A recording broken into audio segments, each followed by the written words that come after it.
Powered by the Montana Television Network. This is the 10 o'clock news on Q2, Montana's news leader. Good evening and thanks for joining us tonight. I'm Jay Kohn. Janelle is off tonight. Mississippi voters turned out today to decide the final remaining U.S. Senate seat. Today's runoff election pitted Cindy Hyde-Smith, who was appointed to the Senate earlier this year, against former Democratic Congressman Mike Espy. Earlier this evening, Cindy Hyde-Smith was able to declare victory. She recently found herself at the center of a storm over comments she made earlier this month, joking that if she were invited to a public hanging, she would sit front row. Quickly, she apologized to anyone offended by her remarks. President Trump was at 2 rallies in Mississippi for Hyde-Smith yesterday. Her opponent, Mike Espy, would have been the first black senator from Mississippi if he had won the election. So now we have a much better look at the dynamics of the new U.S. Senate and House. Here you're looking at the Senate map of the United States. The only change is Mississippi, now solid red with Hyde-Smith's victory today. In the new Senate, there will be 53 Republican senators, 45 Democrats, and 2 independents. Meanwhile, over in the House, Democrats took control in this year's midterm election, 234 Democratic representatives to 200 Republicans. Prior to the midterm, it was 195 Democrats to 240 Republicans. In less than 6 weeks, the Montana legislature opens its session in Helena. The 2019 session will tackle a number of big issues facing the state, including health care funding, the escalating problem with methamphetamine, not to mention the state budget. As MTN's Mike Dennison reports tonight, the battle over an obscure House rule could make a big difference once the session convenes. In Montana's 100-member House, a supermajority of 60 votes is needed to take a bill stalled in committee and move it to the House floor for further action. But some Republicans in the House and minority Democrats are proposing to change that rule so that only a simple majority, 51 votes, is needed to remove a bill from committee. Democratic House Minority Leader Casey Schreiner of Great Falls says the supermajority rule on blasting bills from committee is not how the legislature should work. We've believed, and we have for session after session, that we don't even know if that's constitutional. So I'm looking forward to the opportunity of getting it back to where the majority of the people representing Montana have a say, and that's how we pass legislation in the state of Montana. This change matters because without it, House GOP leadership can more easily kill key legislation they don't like by bottling it up in committee. If only 51 votes are needed to take the bill from committee, the chamber's 42 Democrats can join with just 9 Republicans to bring the bill to the floor and then pass it. But the supermajority requires at least 18 Republicans to join Democrats to move the bill, a much more difficult bar to clear. Republican State Senator Ed Buttrey of Great Falls proposed the rule change last month, and it's been forwarded to the House Rules Committee. He says the Senate has always required a simple majority to overturn committee decisions, and that the House should too. But incoming Republican House Speaker Greg Hertz told MTN News earlier this month that he believes the 60-vote supermajority requirement should remain. I do like the supermajorities. You know, legislation should not be easy to pass. It's always good to make sure that legislation has to go through a process, so at the end, we end up with a good product. The House Rules Committee, whose members were appointed by Hertz, is unlikely to adopt the change. That means those pushing the change may have to fight it out on the House floor the first week of the session and get a majority vote to overturn the Rules Committee.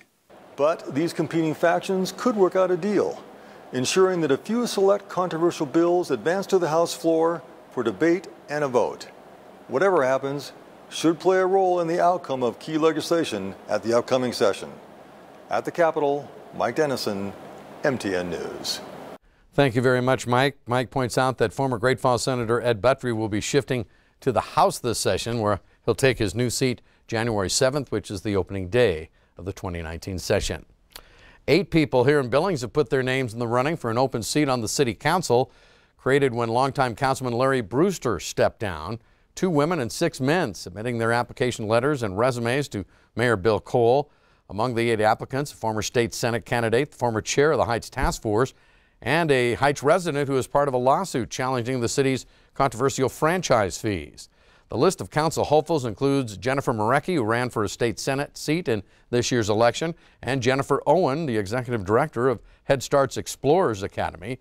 Roger Graveguard, who along with his wife just served as co-chairs of the 2018 Relay for Life, also applied, along with former Heights Task Force Chairman Roy Neese, Billings attorney Jared Lefevre, retired businessman T.J. Smith, and longtime Heights resident Tom Zubrucken. He's among the plaintiffs challenging the city's franchise fees. The new council member will be chosen by the mayor with the consent of the majority of the remaining council. All the applicants will have a chance to address the council during a special meeting set for December 3rd. That meeting from 4 to 5 p.m. A final decision will be announced at the council's meeting on December 17th. You can see a full list of the applicants right now with this story at ktvq.com. Elsewhere tonight, the principal at Anaconda's junior and senior high school, who was under investigation in connection with a controversial text message, resigned this week. Anaconda School Superintendent is confirming that Sean Hansen submitted his resignation on Monday. The decision came after Hansen was being investigated over a complaint lodged in September by a 19-year-old former student who claimed that Hansen sent him a message that he believed was inappropriate. A crash in Carbon County late this afternoon sent 2 people to the hospital and slowed traffic in both directions for hours. The crash happened around 4:30 today on Highway 212, right at the S-curves just east of the town of Joliet. The head-on collision involved a semi-truck and a van. 2 people were transported to the hospital here in Billings for treatment, but no word yet on how serious their injuries are. President Trump threatened Tuesday to punish General Motors for its newly unveiled restructuring plan, a plan that would reduce the company's North American workforce by thousands. Kenneth Craig has the latest developments. The day after General Motors announced plans to idle 5 North American factories and cut thousands of jobs, President Trump threatened to retaliate. The U.S. saved General Motors, and this is the thanks we get? A very disappointed Mr. Trump wrote on Twitter. We are now looking at cutting all GM subsidies, including for electric cars. The president also expressed apparent frustration that GM isn't closing facilities in Mexico and China. The words took on a more combative tone than the president's initial reaction to the news on Monday. Well, we don't like it. I believe they'll be opening up something else.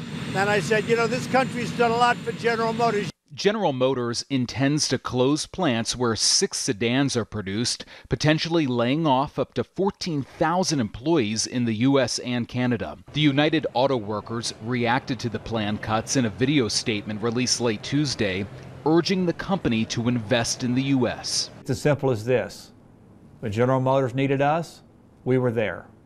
Now General Motors needs to be there for us. GM says the moves are needed to position itself for a future that includes electric and driverless vehicles as well as SUVs. The company says it remains committed to a strong manufacturing presence in the U.S. Kenneth Craig, CBS News, New York.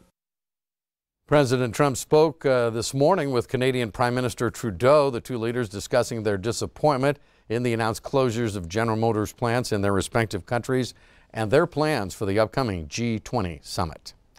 On to the weather scene now. Bob McGuire joins us now. And Bob, we're about to see a big dive in the mercury this week. Yeah, I thought we'd start off tonight showing you what is a normal high temperature for this time of year. And there it is, 39 degrees right there in the middle of your screen. That's what we normally should have for this time of year. Let me show you what's going to happen. Now, tomorrow we get back up to 50 degrees one more time, but then we got that backslide all the way down to 25 degrees by the time Monday gets here. Then when Tuesday gets here, take a look at this. This is December 4th through the 10th, and this is the whole batch of much of the western United States and the Midwest, all the way up to the Appalachians. Could see much colder than normal temperatures. I think here in the Billings area, we're talking temperatures probably going to stay into the low 20s for highs and into the low teens for overnight lows throughout the rest of most of next week. Plus, we could see some heavy snow moving in as well. We'll have more about that coming your way in a few more minutes. Jay? All right, thank you, Bob. Still ahead on tonight's 10 o'clock news, it's your chance to become a Montana millionaire, but you should hurry. Tickets are going fast. Plus, the latest on a harrowing hang gliding trip. Caught on camera, a chance of a lifetime turns into a life or death situation. And in sports, Rocky opens play at 2 national tournaments. Highlights from the soccer field and the volleyball court coming up. You're watching MTN News with Jay Kohn and Janelle Slade. Storm Tracker weather with Bob McGuire. And sports with Scott Green. This is the 10 o'clock news on Q2, Montana's news leader.